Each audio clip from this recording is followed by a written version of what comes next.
Frustration on the Plains mounts as Auburn has dropped 4 straight against either ranked teams or teams that just flat out recruit better than they do.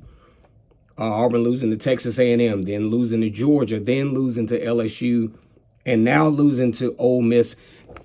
And the fan base are like, what the heck is going on at Auburn? To the point where, man, we're going to talk about this in just a second. Go ahead and like this video, comment, and subscribe to Vernon Speaks Sports Auburn. And as always, it's great to be an Auburn Tiger, War Eagle.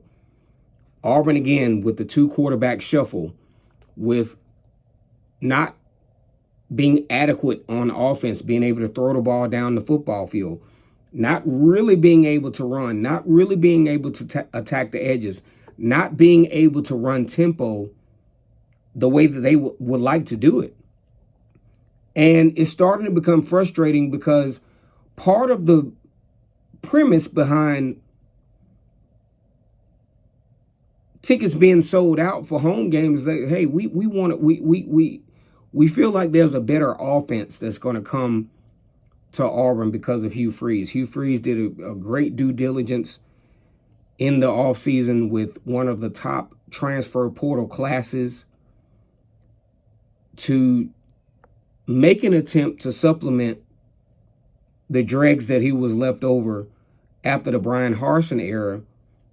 But those bloody realities still remain. Auburn can't move the football. Auburn can't run the football. They can't pass the football. Peyton Thorne, with only 100 yards passing.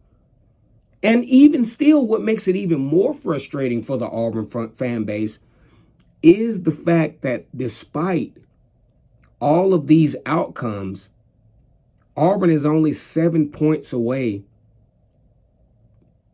again,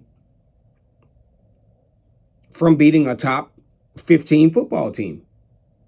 Auburn against Georgia a few weeks ago, 27-20, right there. I mean, they're right there on the cusp. And this is the stuff that makes Auburn fan base very frustrated, because it's not losing, it's the opportunity in the loss. Auburn fans feel like Ole Miss should have been a win. Auburn feels like, in a roundabout kind of way, that Georgia was just a missed opportunity. And that's where you get into that gray area with the frustration of the Auburn fan base is, I think, Auburn fans would probably have rather seen a 35-7 loss versus a 28-21 loss, where the offense couldn't get anything going. So now they can point fingers and say, look, well, if the offense can get going, which Hugh Freeze promised, then we could get some things going here. Jerquez Hunter with the 53-yard scamper to give some Auburn some hope early in the game. But my thing is, and we definitely cannot place the blame on, I'm not a coach.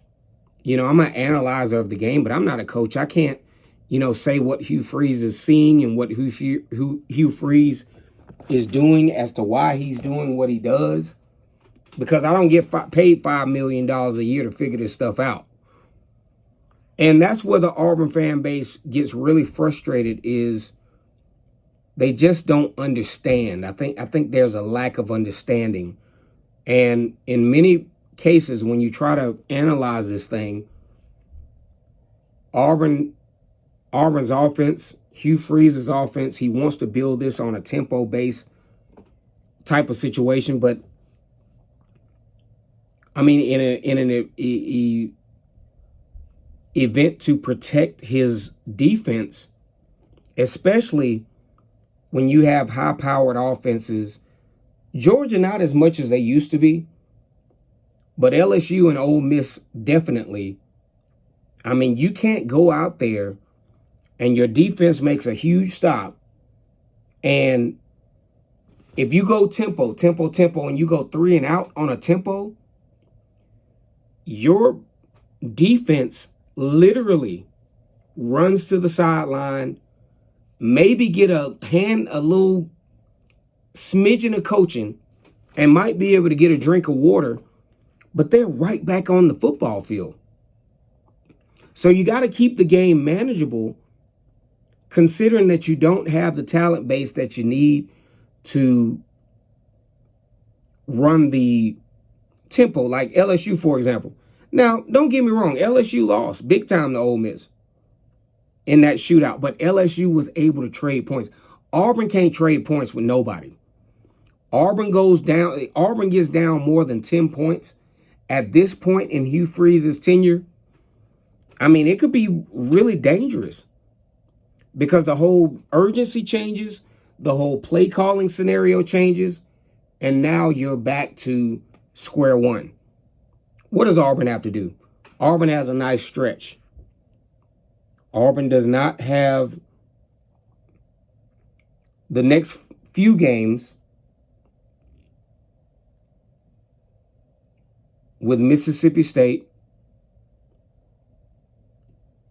Arkansas, and Vanderbilt, and New Mexico State. They don't have that pressure from a talent standpoint, which makes these games pretty manageable for the Auburn Tigers. But now it's gut check time.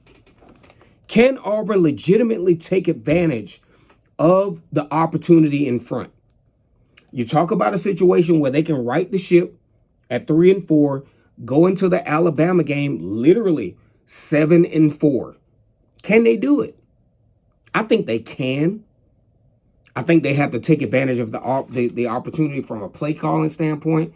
They have to take advantage of the opportunity from a defense getting stops standpoint.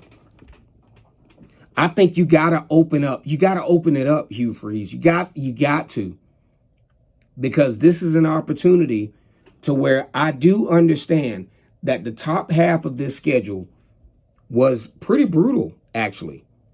There are not many teams in the country that were being asked to play California in Berkeley, that were being asked to play Texas A&M on the road, a way more talented team. I don't know the coaching standpoint there. And then having to turn around to face a Georgia team that's coming off trying to win 3 straight national championships. And then LSU, who's probably, in my opinion, especially, now I will say this, I was really impressed with LSU, not only with how they played football against Army, but I was impressed definitely with the sportsmanship. They had the camouflage end zone painting.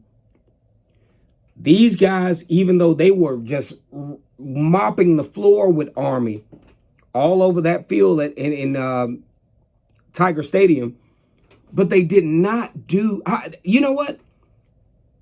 Big hats off. Big hats off to the LSU coaching staff. Big hats off to the LSU coaching staff for coaching sportsmanship.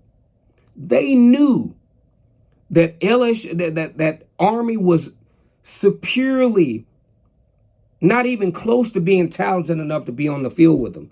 Scheduled them for homecoming, but they were so coached to be and to have sportsmanship against a team that represents the service of the United States. I just cannot really thank LSU more for being that way. No crazy celebrations, no taunting after they made big plays. They were coached very well to have sportsmanship against Army. Now, Auburn's got this stretch, and Auburn really has to figure out a way to make this happen, because I'm telling you, I'm going to do a prediction show. I'm going to do a preview on Mississippi State. But Auburn this Auburn game against Mississippi State is all but a must-win game for Hugh Freeze, and he better know it. And the pressers with, hey, we just didn't get it done. I blame myself. I'm telling you, Hugh, no one in the Auburn fan base, I'm on your side. I'm just telling you, I'm on your side. But I'm just letting you know that no one in the Auburn fan base this week, a home game, 2:30 against Mississippi State, that only scored 7 points against Arkansas last week, they don't want to hear it. Absolutely do not want to hear it. Get Brian Batiste started. Get Sean Jackson involved. Get all of the guys that you need to get involved to get a win. You got to get a win. I mean, this is a must-win game for the Tigers, period. Like this video, comment, and subscribe to Vernon Speaks Sports Auburn. As always, it's great to be an Auburn Tiger, War Eagle.